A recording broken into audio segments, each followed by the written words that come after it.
What's going on, Neverwinter? Welcome back to another video. And as the title of this shows you, we're going to be doing the Bell boss guide. A lot of people are confused on the mechanics of this and what's the best way to do this. I would treat this as you would do an epic dungeon, which I mean get 3 DPS, a healer, and a tank. He does do some big hits and the fire does hurt. So having a healer to help you heal the fire in the last part is ideal. You can do this without a group of 5. 1, it's going to take longer to DPS. 2, you may have more catapult phases. And 3, you get less currencies.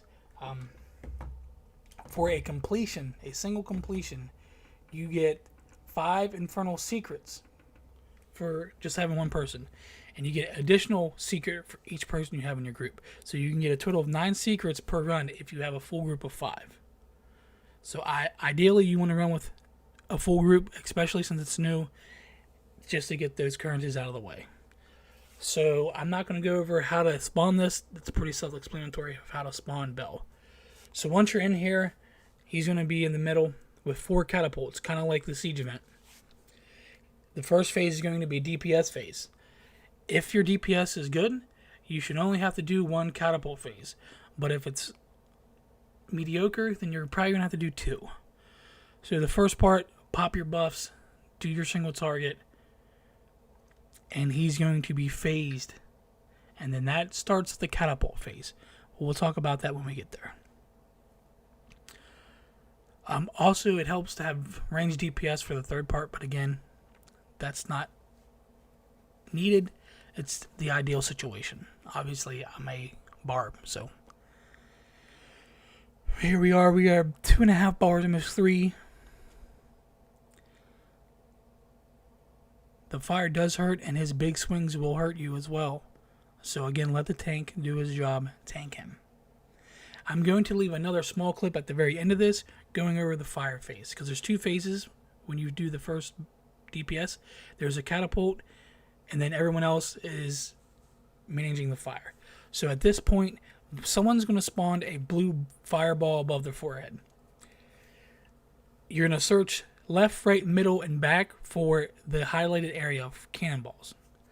Go to that highlighted area, pick up said ammo. Once you do that, a highlighted catapult will appear. See the blue highlight? Take your cannonball to that area. You cannot activate any of your skills. You just carry it. The other 4 are going to manage the fire, because every few seconds a red dot, as you see that's spawning behind me, will spawn, causing the platform to be covered in fire. The other 4 people's job is to manage where that fire spawns.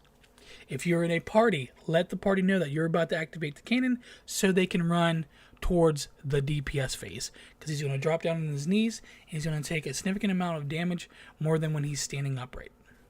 So this is the second DPS phase. He will knock you guys back and start the third DPS phase.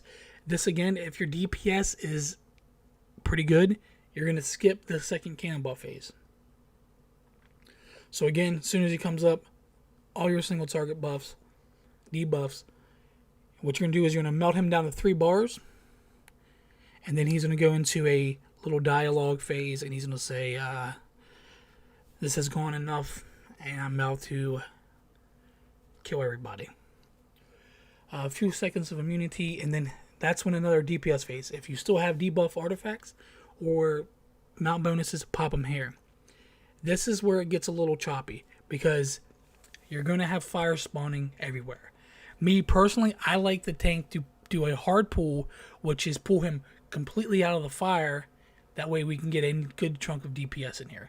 Some tanks will itch him further and further out of the circle, but all that does is spawn more and more fire. If you pull him further out than normal, you have a better chance of doing more DPS.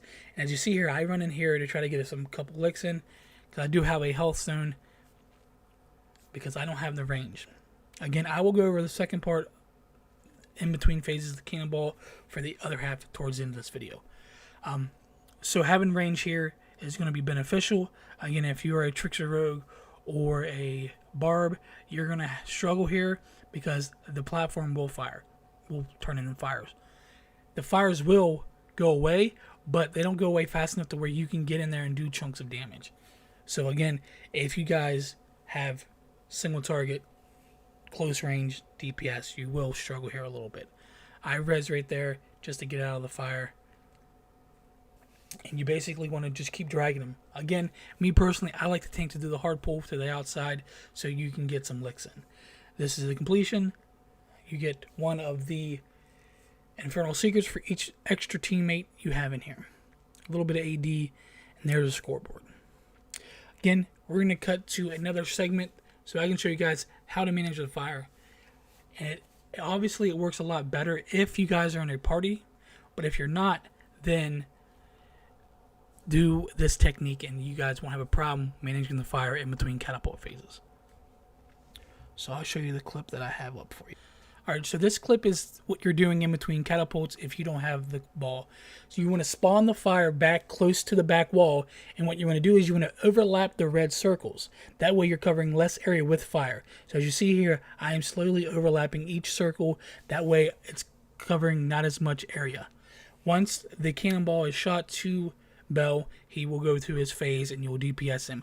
But you want to make sure that you're not covering the whole area with the fire, because if your cannonball person doesn't have the idea what to do, they are going to have to step through the fire not only to get to the cannonball, but to transport the cannonball to the catapult. So again, back wall would be probably the best place for the fire.